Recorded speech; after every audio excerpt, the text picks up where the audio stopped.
ಊಟಕ್ಕೆ ತುಂಬಾನೇ ಕ್ವಿಕ್ ಆಗಿ ಮಾಡಬಹುದಾದ ಒಂದು ಆಹಾರ ಅಂದ್ರೆ ಫ್ರೈಡ್ ರೈಸ್. ಈ ವಿಡಿಯೋದಲ್ಲಿ ನಾವು ಹೋಟೆಲ್ನಲ್ಲಿ ಮಾಡುವ ತರ ಮಶ್ರೂಮ್ ಫ್ರೈಡ್ ರೈಸ್ ಅನ್ನು ಹೇಗೆ ಮಾಡೋದು ಅಂತ ತೋರಿಸ್ತಿದ್ದೇವೆ. ಫ್ರೈಡ್ ರೈಸ್ ಮಾಡುವಾಗ ಕೆಲವರು ಅನ್ನ ಮುದ್ದೆ ಆಗ್ತದೆ ಅಂತ ಹೇಳ್ತಾರೆ. ನಾವು ಈ ವಿಡಿಯೋದಲ್ಲಿ ಸರಿಯಾದ ಮಾಡುವ ಕ್ರಮವನ್ನು ತಿಳಿಸ್ತೇವೆ. ವಿಡಿಯೋವನ್ನು ಕೊನೆ ತನಕ ನೋಡಿ.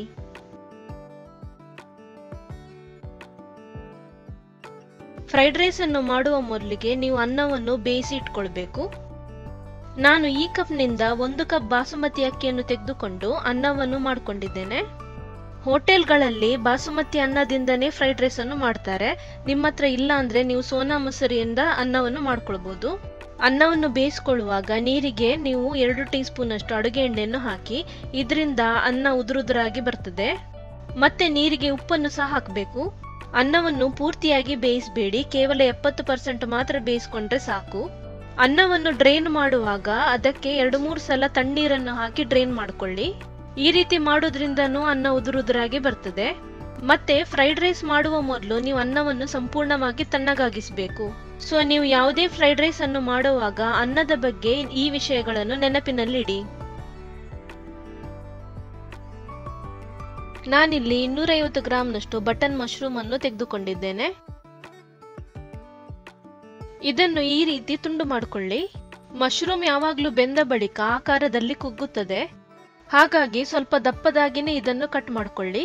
ಸದ್ಯಕ್ಕೆ ನಾನು ಇದನ್ನು ಬದಿಗಿಡ್ತೇನೆ. ನಾವೀಗ ಫ್ರೈಡ್ ರೈಸ್ ಅನ್ನು ಮಾಡೋಣ. ಮೊದಲಿಗೆ ಕಡಾಯಿ ಬಿಸಿಯಾದ ನಂತರ ಅಡುಗೆ ಎಣ್ಣೆಯನ್ನು ಹಾಕ್ಕೊಳ್ಬೇಕು. ನಿಮ್ಮ ಹತ್ರ ಈ ರೀತಿಯ ದೊಡ್ಡದಾದ ಕಬ್ಬಿಣದ ಕಡಾಯಿ ಇದ್ರೆ ಫ್ರೈಡ್ ರೈಸ್ ಮಾಡ್ಲಿಕ್ಕೆ ಒಳ್ಳೆಯದು. ಈ ತರದ ಕಡಾಯಿನಲ್ಲಿ ಮಿಕ್ಸಿಂಗ್ ಮಾಡ್ಲಿಕ್ಕೆ ತುಂಬಾ ಸುಲಭವಾಗ್ತದೆ.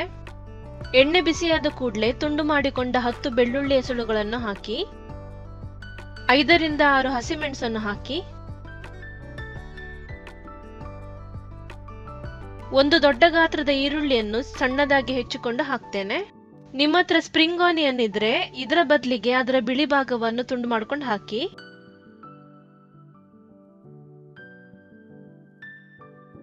ಇದಕ್ಕೆ ಸ್ವಲ್ಪ ತುಂಡು ಮಾಡಿಕೊಂಡ ಕ್ಯಾರೆಟ್ ಅನ್ನು ಹಾಕ್ತೇನೆ. ಇದು ನಿಮ್ಗೆ ಇಷ್ಟ ಇದ್ರೆ ಮಾತ್ರ ಹಾಕಿ, ಇದನ್ನು ಹಾಕ್ಲೇಬೇಕು ಅಂತ ಏನೂ ಇಲ್ಲ. ನೀವು ಎಲ್ಲಾ ಸಾಮಗ್ರಿಗಳನ್ನು ಒಂದರ ಹಿಂದೆ ಒಂದು ಹಾಕಿಕೊಂಡು ಹೈ ಫ್ಲೇಮ್ ನಲ್ಲಿ ಈ ರೀತಿ ಕೈ ಆಡಿಸ್ತಾ ಇರಬೇಕು.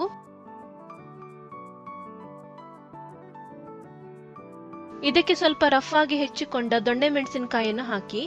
ನೀವು ಇದನ್ನೆಲ್ಲ ಸಂಪೂರ್ಣವಾಗಿ ಬೇಯಿಸ್ಲಿಕ್ಕೆ ಹೋಗಬೇಡಿ.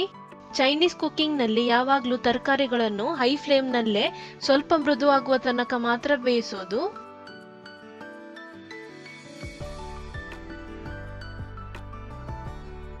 ಈಗ ನಾವು ಹೆಚ್ಚಿಕೊಂಡ ಬಟನ್ ಮಶ್ರೂಮ್ ಅನ್ನು ಹಾಕಬೇಕು.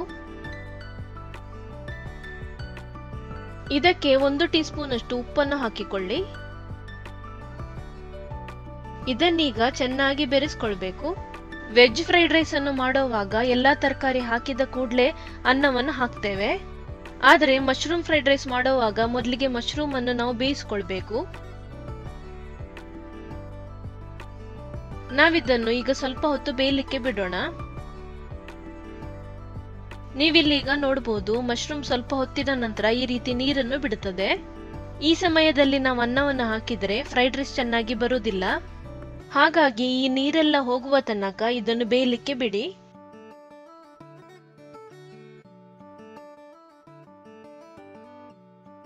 ಇದನ್ನು 2 ನಿಮಿಷ ಬಿಟ್ಟು ನೋಡಿದಾಗ ಇದರ ನೀರು ಈಗ ಸ್ವಲ್ಪ ಕಡಿಮೆಯಾಗಿದೆ. ಇನ್ನೂ 1-2 ನಿಮಿಷ ಇದನ್ನು ಬೇಯಲಿಕ್ಕೆ ಬಿಡೋಣ.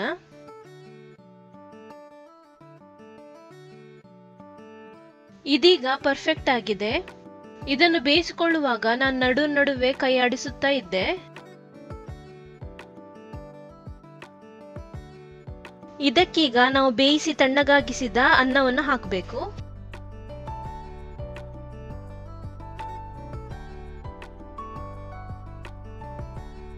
ನಿಮ್ಗೆ ಎಷ್ಟು ಖಾರ ಬೇಕೋ ಅದರ ತಕ್ಕ ಹಾಗೆ ಕರಿಮೆಣಸಿನ ಪುಡಿಯನ್ನು ಹಾಕಿ. ನೀವಿದಕ್ಕೆ ಅಜಿನೋಮೋಟೊ ಅಥವಾ ಅರೋಮ್ಯಾಟಿಕ್ ಪೌಡರ್ ಅನ್ನು ಬಳಸೋದಾದ್ರೆ ಇವಾಗಲೇ ಹಾಕಿ. ರುಚಿಗೆ ತಕ್ಕಷ್ಟು ಉಪ್ಪನ್ನು ಹಾಕೊಳ್ಬೇಕು. 1 ಟೀ ಸ್ಪೂನ್ ಅಷ್ಟು ವಿನೆಗರ್ ಅನ್ನು ಹಾಕಿ. 1 ಟೀ ಸ್ಪೂನ್ ಅಷ್ಟು ಡಾರ್ಕ್ ಸೋಯಾ ಸಾಸ್ ಅನ್ನು ಹಾಕ್ತಿದ್ದೇನೆ. ಇದೆಲ್ಲವನ್ನು ಹಾಕಿದ್ಮೇಲೆ ಹಗುರವಾಗಿ ಬೆರೆಸ್ಕೊಳ್ತಾ ಬರಬೇಕು. ಇದನ್ನು ತುಂಬಾ ಓವರ್ ಮಿಕ್ಸ್ ಮಾಡಬೇಡಿ. ಹೋಟೆಲ್ಗಳಲ್ಲಿ ಒಳ್ಳೆಯ ರುಚಿ ಮತ್ತು ಘಮಘಮ ಪರಿಮಳ ಬರೋದು ಯಾವ್ದ್ರಿಂದ ಅಂದ್ರೆ ಅವರು ಅಜಿನೋಮೋಟೊ ಅಥವಾ ಅರೋಮ್ಯಾಟಿಕ್ ಪೌಡರ್ ಅನ್ನು ಬಳಸ್ತಾರೆ. ನೀವದನ್ನು ಯಾವಾಗಲಾದ್ರೂ ಒಮ್ಮೆ ಬಳಸಿದ್ರೆ ಪರವಾಗಿಲ್ಲ, ಆದ್ರೆ ರೆಗ್ಯುಲರ್ ಆಗಿ ಬಳಸೋದು ಆರೋಗ್ಯಕ್ಕೆ ಒಳ್ಳೆಯದಲ್ಲ. ಕೊನೆಯದಾಗಿ ಇದಕ್ಕೆ ಸ್ಪ್ರಿಂಗ್ ಆನಿಯನ್ನ ಹಸಿರು ಭಾಗವನ್ನು ರಫ್ ಆಗಿ ಹೆಚ್ಚಿಕೊಂಡು ಹಾಕಿ. ಈ ಮಶ್ರೂಮ್ ಫ್ರೈಡ್ ರೈಸ್ ಈಗ ತಯಾರಾಗಿದೆ. ಇದನ್ನ ನೀವು ಬಿಸಿ ಬಿಸಿಯಾಗಿ ಟೊಮ್ಯಾಟೊ ಸಾಸ್ ಜೊತೆ ಬಡಿಸಬಹುದು. ಗೋಬಿ ಮಂಚೂರಿ, ಚಿಕನ್ ಮಂಚೂರಿ ಜೊತೆಗೂ ಇದು ತುಂಬಾ ಚೆನ್ನಾಗಿರ್ತದೆ. ಕೊನೆಯದಾಗಿ ಈ ಫ್ರೈಡ್ ರೈಸ್ ಅನ್ನು ನಾವು ಒಂದು ಬೌಲ್ನಲ್ಲಿ ಹಾಕಿ ಸರ್ವ್ ಮಾಡೋಣ. ಮಶ್ರೂಮ್ ಫ್ರೈಡ್ ರೈಸ್ ನ ಈ ಹೋಟೆಲ್ನ ರೆಸಿಪಿ ನಿಮಗೆ ಇಷ್ಟವಾಗಿದೆ ಎಂದು ನಾವು ಭಾವಿಸುತ್ತೇವೆ. ನಿಮಗೆ ಬೇರೆ ಯಾವುದೇ ರೆಸಿಪಿಯನ್ನು ನಾವು ವಿಡಿಯೋ ಮಾಡಿ ತೋರಿಸಬೇಕಾಗಿದ್ದಲ್ಲಿ ಅದನ್ನು ಕಮೆಂಟ್ ಮೂಲಕ ತಿಳಿಸಿ. ನಾವು ಮುಂದಿನ ವಿಡಿಯೋದಲ್ಲಿ ಪುನಃ ಭೇಟಿಯಾಗೋಣ. ನಿಮಗೆಲ್ಲರಿಗೂ ಶುಭ ದಿನ.